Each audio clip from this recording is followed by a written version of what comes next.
Off the beaten path on Whidbey Island, there is a quirky house on a rather peculiar piece of property. And in the house lives a local eccentric who never has enough time, so he runs everywhere he goes. He says that when he was a kid, he always wanted a secret tunnel, so he built one.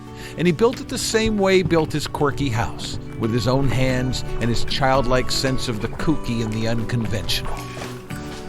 Sometimes when he's not running around like his pants are on fire, he takes a little time to catch his breath and do battle with 88 keys.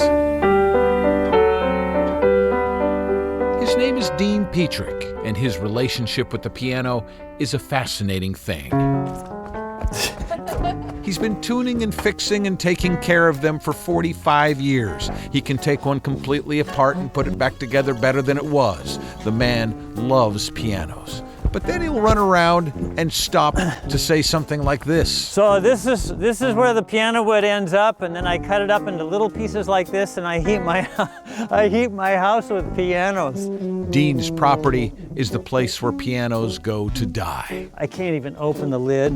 The keys don't even play anymore. In this graveyard, the coffins are all wooden, the occupants are buried upright, and they moan and wail.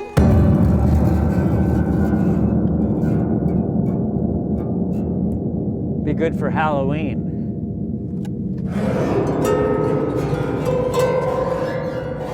But this boneyard is just for the leftovers that Dean couldn't breathe life into.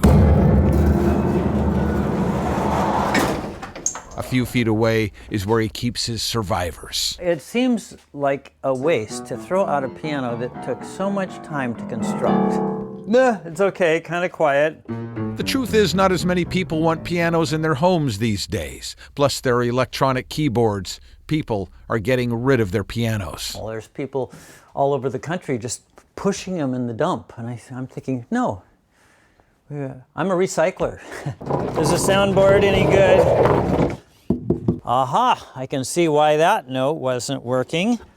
A pencil. So Dean has developed a little program.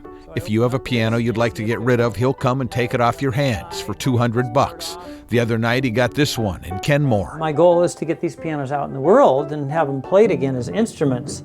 So all the hammers come back. That's good. Up. Turn. Up. Okay, now get underneath it. And now roll it forwards. But if you want a good piano, he will give it to you for free, like the one he delivered in Lake Forest Park. So when I lift up, you push down, and when I push down, you lift up. He's a one-man piano delivering, picking up, repairing machine.